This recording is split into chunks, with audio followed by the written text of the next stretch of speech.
President Trump's battle against the so-called squad of Democrats has now reached the international stage. Israel has barred Congresswomen Rashida Tlaib of Michigan and Ilhan Omar of Minnesota from making a visit. It comes after President Trump tweeted that it would show great weakness if the country let them in. The two were planning to tour the Israeli-occupied West Bank on Sunday. Lawmakers from both sides of the aisle have spoken out against Israel's decision. Even pro-Israel group AIPAC tweeted their support for Omar and Tlaib, writing, quote, "We believe every member of Congress should be able to visit and experience our Democratic ally Israel firsthand." Face the Nation moderator Margaret Brennan has the details on why the Congresswomen are being blocked. The things that they've said, Omar, Tlaib, what they've said is disgraceful. So I can't imagine why Israel would let them in. President Trump said he urged the Israeli government to ban the two first Muslim Democratic Congresswomen from entering that country. Israeli Prime Minister Benjamin Netanyahu, a close friend of Mr. Trump, made the decision just hours after the president said it would show great weakness if Israel allowed Representative Omar and Representative Tlaib to visit. They hate Israel and all Jewish people. Netanyahu cited the Congresswoman's support for a boycott of Israel for what they say is abuse of Palestinian rights. Congresswoman Omar said Israel was undermining democratic values and accused the president of being an Islamophobe. Tlaib posted a picture of her Palestinian grandmother and said the decision was a sign of weakness. Their colleague, Minnesota Congressman Dean Phillips, said Israel's decision was appalling. A tweet that calls Israel a weak country if they let them in is a dereliction of his leadership, a dereliction of duty, and a very dangerous precedent for all of us. Israel previously said the Congresswomen would be allowed to visit. But in an unprecedented move, President Trump punished his political opponents by urging a U.S. ally to block them. No member of Congress has ever been banned from visiting Israel.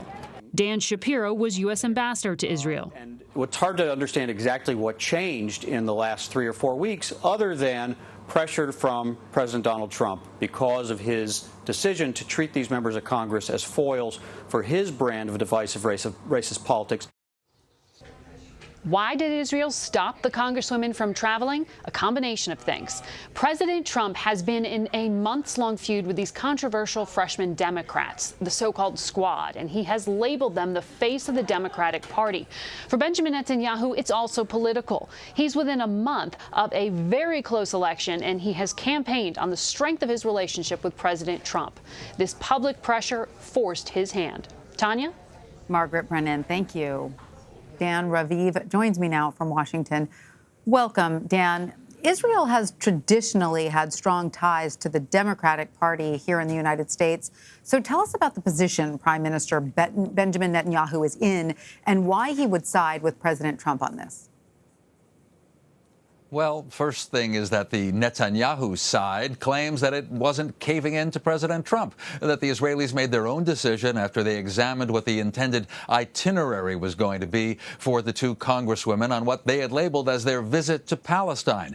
The Israeli leader decided that it was quite hostile toward Israel and in support of boycotting Israel, and there is an Israeli law that permits the government to block anybody who wants to boycott Israel from entering that country. But we do know that just a few weeks ago, Netanyahu had said that he would allow Omar and Tlaib to come in out of respect to America and Congress. He changed his mind. That does look like it's because of pressure from President Trump. And that is a very difficult issue for Netanyahu because the Israelis like to think that they're friendly with both Republicans and Democrats, that Israel is a bipartisan issue here in the United States. But not for the first time.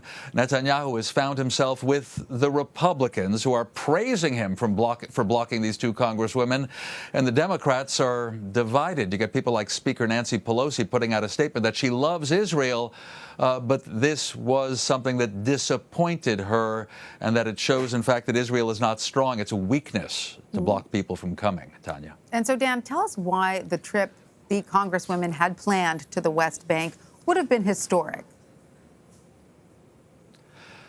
Well, as a visit just to the occupied West Bank. You know, Israel hates that word occupied, by the way. It's territory that Israel captured in 1967, and frankly, its status has never been decided. So it's certainly a disputed territory, and it's pretty normal for members of Congress to go and visit Israel and the West Bank, right? You go to Israel, you see all the important sites there, the museums, government officials, you go to the parliament, the Knesset building, and get briefings, and then you cross the line and you go to Ramallah, Bethlehem, Hebron, in the West Bank. But these two members of Congress, two Muslim women who are both freshmen in Congress, they intended really just to spend time in East Jerusalem, also captured by Israel in '67, but then annexed by Israel, and then the West Bank cities like Ramallah and Bethlehem and Hebron. And so Israel got, well, the government at least got really angry at these two. They didn't want to get the briefings. They didn't want to go to the Israel Museum. And that's part of why Netanyahu decided that the whole thing was an exercise in hostility. It does seem at first that Israel thought it would look better to let them come, do their thing, side with the Palestinians, get angry at Israeli policies. But in the end, especially with the pressure from Donald Trump to be mean to these two members of Congress, Netanyahu decided to bar them. Tanya. Right. So, Dan, I'm stating the obvious when I say that Congresswomen Tlaib and Omar are Democrats, but they're also vocal supporters of the Palestinians. What does President Trump have to gain by shining a spotlight on them? He has several things to gain, but what are some of them? Okay, and I mean, here at I-24 News, we focus mainly on the Middle East and America. So I'll just put that aside for a second and mention that in American politics, President Trump has decided to make these two women, as he called them on this day, the face of the Democratic Party. It's something he has said before. He claims that they and other members of the so-called The Squad, right, Ayanna Pressley, a member from Massachusetts, and AOC, Alexandria Ocasio-Cortez of New York, that the four of them, he already said, they're radicals, they're extremists, they're socialists. So these two, who are Muslim, wanted to take a visit to Palestine. Well, he decided to condemn them so he can keep battering the Democratic Party as being taken over by extremists. And obviously, Trump hopes that it can even gain some Jewish votes in next year's election. Well, keep in mind, in general, American Jews, by a wide margin, are liberals. They vote for Democrats. Trump hopes to get some of their votes. There's a question, in fact, as to whether, well, if they love Israel, do they love Prime Minister Netanyahu? It's a very mixed picture right now. As I say, difficult for Israel if Americans are divided about Israel. But for Trump, he probably thinks it's a win. He's making Tlaib and Omar look like they are extremists, and by extension, to him, so is the Democratic Party. Right. Tanya. And Dan, as you mentioned earlier, House Speaker Nancy Pelosi came out against this move, but even pro-Israel groups like the American Jewish Committee have spoken out against the decision to block the Congresswomen's visit. So what are we hearing from Republicans on this? Yeah, sort of a mix from the Jewish institutions here. They were frankly wondering what to say. They got the briefing from Israel's ambassador in a conference call that Israel was not caving into the U.S., that in fact this would have been a hostile visit. And so Israel was asking American Jewish organizations to understand. But here's the real headline. AIPAC, the powerful and influential pro-Israel lobby, it put out a statement that says we disagree with Tlaib and Omar in what they have said about Israel, but we believe that all members of Congress should be able to go to Israel and see for themselves.